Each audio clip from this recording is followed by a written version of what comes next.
Hi all. So இன்னைக்கு exercise 3.15ல sixth sum last sum. ஒரு டூ வீலர் பார்க்கிங் ஏரியா இருக்கு, பார்க்கிங் ஜோன். சரியா? அதுல ஒரு வண்டியை நீங்க 4 மணி நேரம் நிறுத்துனீங்கன்னா 60 ரூபா, 8 மணி நேரம்னா 120 ரூபா, 12 மணி நேரம் அப்படின்ட்டுனா 180 ருபீஸ், 24 அப்படின்னா 360. ஓகேவா? இதுதான் கொடுத்துருக்கிற டேப்லர் காலம். ஸோ இப்போ என்ன கேட்டிருக்காங்க? Check if the amount charge are in direct variation or inverse variation. நான் ஏற்கனவே டைரக்ட் வேரியேஷன் இன்வர்ஸ் வேரியேஷன்னா என்னன்னு சொல்லியிருக்கேன். ஆமாவா? இப்போ செக் பண்ணிடலாமா? ஒன்றும் இல்லை, இந்த டேப்லர் காலத்தில் எக்ஸோட வேல்யூஸ் எல்லாம் பாருங்க, இப்படி இன்க்ரீஸ் ஆகுது. ஆமாவா? ஒய்யோட வேல்யூஸ்லாம் எப்படி இன்க்ரீஸ் ஆகுது? இப்படி இன்க்ரீஸ் ஆகுது. ஆமாவா? ஸோ எக்ஸோட வேல்யூ இப்படி தான் இன்க்ரீஸ் ஆகுது, ஒய்யோட வேல்யூ இப்படி தான் இன்க்ரீஸ் ஆகுது. ரெண்டுமே ஒரே போல, ஒன்று போல இன்க்ரீஸ் ஆகுது. So we call it as direct variation. சரி சார், அப்படியே இந்த இதுலயும் இன்டைரக்ட் வேரியேஷனா என்னன்னு சொல்லிருங்க. ஒரு வேல்யூ இப்படியும் இன்னொரு வேல்யூ இப்படியும், அல்லது ஒரு வேல்யூ இப்படி இன்னொரு வேல்யூ இப்படி, இந்த மாதிரி இதுல ரெண்டுத்துல எது வந்தாலுமே we call it as inverse variation or indirect variation னு சொல்லுவோம். புரியுதா கண்ணா? இது கிளியரா இருக்கா? கிராஃப்ல இது ரொம்ப ரொம்ப முக்கியம். ஒருவேளை இது இன்வர்ஸ் வேரியேஷனா இருந்தா எக்ஸும் ஒய்யையும் மல்டிப்ளை பண்ணா all throughout the equation x வேல்யூவும் ஒய் வேல்யூ மல்டிப்ளை பண்ணீங்கன்னா இந்த எக்ஸ் வேல்யூ இந்த ஒய் வேல்யூ, இந்த எக்ஸ் வேல்யூ இந்த ஒய் வேல்யூ, இந்த எக்ஸ் வேல்யூ இந்த ஒய் வேல்யூ. ஒருவேளை அது இன்வர்ஸா இருந்தா சொல்றேன், x value y value multiply பண்ணீங்கன்னா கிடைக்கிற ஆன்சர் டேப்லர் காலம் ஃபுல்லா சேமா தான் கிடைக்கும். ஸோ போன சம் ஃபிஃப்த் சம்லயே பார்த்துருந்தோம். ஆமாவா? 316 நமக்கு ஒரு வேல்யூ கிடைச்சிருந்தது. ரைட். அடுத்தது டைரக்ட் வேரியேஷன் அப்படின்னா ஒய்யையும் எக்ஸையும் டிவைட் பண்ணி கிடைக்கக்கூடிய வேல்யூ ஈக்குவலா இருக்கும். இப்ப நமக்கு இந்த 6th கொஸ்டின் அப்படின்றது நமக்கு டைரக்ட் வேரியேஷன். ஆமாவா? So we have direct variation. அப்போ டைரக்ட் வேரியேஷன் அப்படின்னா எக்ஸையும் ஒய்யையும் நான் மல்டிப்ளை பண்ணனா, சாரி டிவைட் பண்ணனா கிடைக்கக்கூடிய ஆன்சர் எனக்கு சேமா தான் இருக்கும். அந்த சேமுக்கு இங்கிலீஷ்ல என்னது? கான்ஸ்டன்ட். எல்லா இடத்துலையுமே கான்ஸ்டன்டா தான் இருக்கும். நீங்களே டிவைட் பண்ணி பாருங்க. எக்ஸ் 4ஐயும் 60யும் டிவைட் பண்ணி பாருங்க, 8ஐயும் 120யும் டிவைட் பண்ணி பாருங்க. டிவைட் பண்ணிடலாமா? ஏதாவது ஒரு வேல்யூ எடுத்து பண்றேன். ஸோ எது பண்ணலாம்? செகண்ட் ஒன் பண்ணலாமா? 8 120 இதை டிவைட் பண்ணீங்கன்னா 2 டேபிள் அடிச்சு கொடுத்தீங்கன்னா 4 டைம்ஸ் 60 டைம்ஸ், அகைன் 2 டேபிள் அடிச்சு கொடுத்தீங்கன்னா 2 டைம்ஸ் 30 டைம்ஸ், இப்போ 2 டேபிள் அடிச்சு கொடுத்தீங்கன்னா 1 டைம் 15 டைம்ஸ். ஸோ என்னோட வேல்யூ என்னது?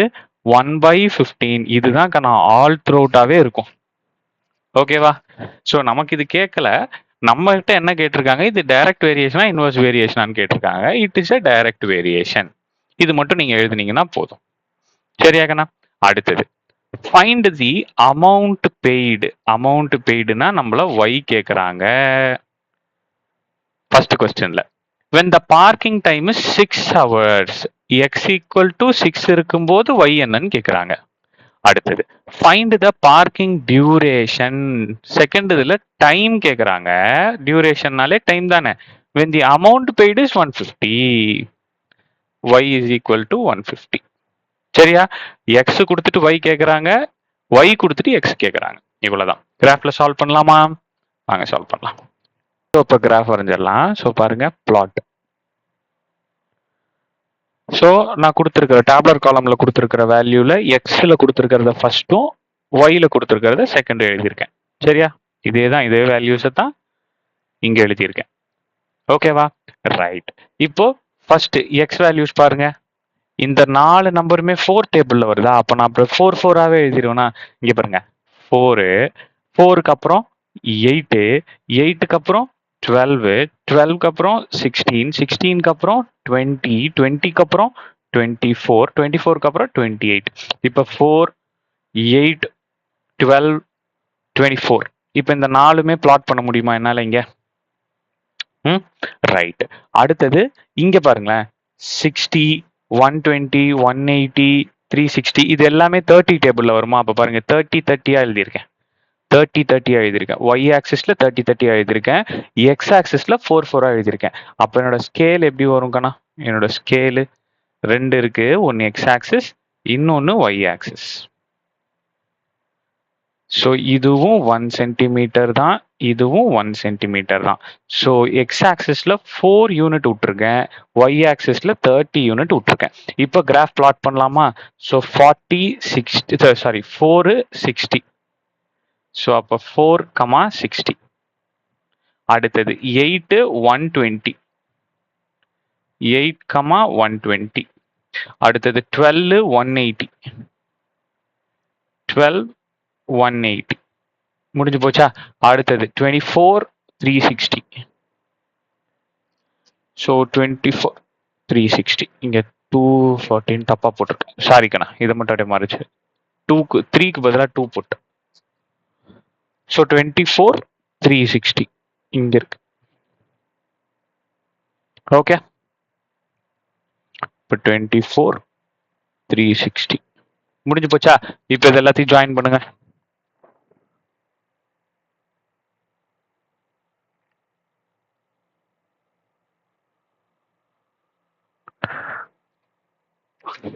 ஜாயின் பண்ணிட்டீங்களா? அவ்வளோதான். இப்படி ஒரு ஏரோ மார்க் போட்டுருங்க. அடுத்தது இப்போ கொஸ்டினை பாருங்க. என்ன கேட்குறாங்க? ஃபர்ஸ்ட் கொஸ்டின்ல x equal to 6, y equal to வாட்னு கேட்குறாங்க. ஃபர்ஸ்ட் கொஸ்டின்ல x equal to 6, y is equal to what. So 6 அப்படின்றது 4க்கும் 8க்கும் நடுவில் இருக்குமா?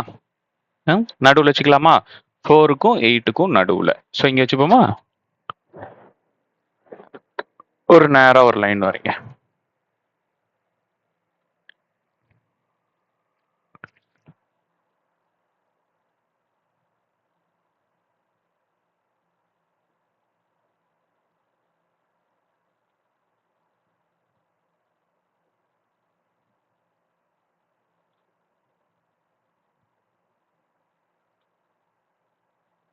ஸோ 90ல வந்து கட் ஆகுதா? So y is equal to 90. So அப்போ x equal to 6, y is equal to 90. இப்போ என்ன பண்ணணும்னாக்கன்னா, டேப்லர் காலத்தில் இதை ரெண்டுத்தையும் டிவைட் பண்ணால் எனக்கு என்ன கிடைக்கணும்? நம்ம ஏற்கனவே போட்டு பார்த்தோம் இல்லையா? நமக்கு என்ன ஃபார்முலா தெரியும்? X divided by y is equal to கேன்னு தெரியும்ல. ஸோ அப்போ இது ரெண்டுத்தையும் டிவைட் பண்ணால் எனக்கு இங்கே என்ன ஆன்சர் கிடைச்சது? 1/15 கிடைச்சிருக்கு பாருங்க. ஸோ இப்போ இதை ரெண்டுத்தையும் டிவைட் பண்ணாலே எனக்கு என்னதான் கிடைக்கணும்? 1/15 தான் கிடைக்கணும். கிடைக்குமான்னு பார்ப்போம். 2 டேபிள் அடிச்சு 3 டேபிள் அடிச்சு கொடுத்தீங்கன்னா 2 டைம்ஸ், இது 30 டைம்ஸ். ஸோ 2 டேபிள் அடிச்சு கொடுத்தீங்கன்னா இது 1 டைம், இது 15 டைம்ஸ். கிடைச்சிருச்சா? ஸோ இதை செக் பண்ணிக்கோங்க, வெரிஃபை பண்ணிக்கோங்க. சரியா? செக் செக் இது செக் பண்ணி வச்சுக்கோங்க. Okay right. அடுத்து என்ன கொஸ்டின் கேட்டிருக்காங்க? இது ஃபர்ஸ்ட் கொஸ்டின். ஒருவேளை இது சரியா வரலன்னா என்ன சார் பண்றது? பாயிண்ட் எல்லாம் மாறி வந்தா என்ன பண்றது அப்படின்னா ஆன்சர் தப்புன்னு அர்த்தம். நீங்க கிளியரா போட்டா மட்டும்தான் கண்ணா இந்த ஆன்சர் தான் உங்களுக்கு வரணும். ரைட்டா? அடுத்தது அவங்க என்ன கேட்டிருக்காங்க? Y x equal to what, y is equal to 150. So அப்போ x is equal to what, y is equal to 150. Y 150 இருக்கும்போது ஒய்ல 150 எங்க இருக்கு? இது இங்க இருக்கு.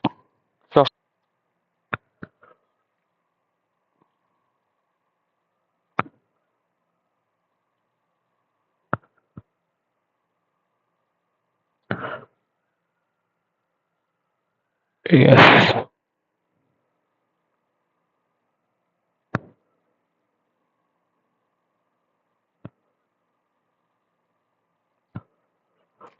அப்ப 8க்கும் 12க்கும் நடுவில் என்ன இருக்கு? இது இங்க இருந்து இங்க, இங்க இருந்து இங்க, இது இங்க இருந்து இங்க, இங்க இருந்து இங்க. ஸோ 8க்கும் 12க்கும் நடுவில் என்ன இருக்கு? இவர் 8 9 10 11 12. ஆமாவா? 8க்கும் 12க்கும் நடுவில் இருக்கா? ஸோ 8க்கும் 12க்கும் நடுவில் என்ன இருக்கு? 10. So my answer will be 10. அப்போ x equal to 10. X equal to 10. இதை இங்க எழுதிக்கங்க. ஸோ அப்போ x is equal to 10. Check பண்ணி பார்த்துக்குங்க. செக் எப்படி செக் பண்ணி பார்க்கறது? Since because it is a direct variation, x y is equal to k. K நான் என்னன்னு கண்டுபிடிச்சு வச்சிருந்தேன்? K is equal to 1/15. So இதை ரெண்டுத்தையும் டிவைட் பண்ணா எனக்கு 1/15 கிடைக்கணும். கிடைச்சதுன்னா answer correct. 1/15. Yes, answer correct. ஓகேவா? ஸ்கேல் எழுதணும், பிளாட் எழுதணும், இந்த பாயிண்ட்டை நீங்க மென்ஷன் பண்ணணும், ஆரோ மார்க் டெஃபினட்டா இருக்கணும். அதுக்கப்புறம் இது டைரக்ட் வேரியேஷனா டைரக்ட் வேரியேஷனான்னு கண்டுபிடிக்கணும். ஸோ எப்படி கண்டுபிடிக்கணுங்கிறது சொல்லியிருக்கேன். டைரக்ட் வேரியேஷன் என்ன formula, indirect R inverse variation என்ன ஃபார்முலா, எல்லாமே கிளியரா சொல்லியிருக்கேன். சரியா? So with this exercise 3.15 gets over. சரியா? 3.16ல பார்க்கலாம். ரெகுலரா கன்சிஸ்டண்டா வீடியோவை பாருங்க. தேங்க்யூ.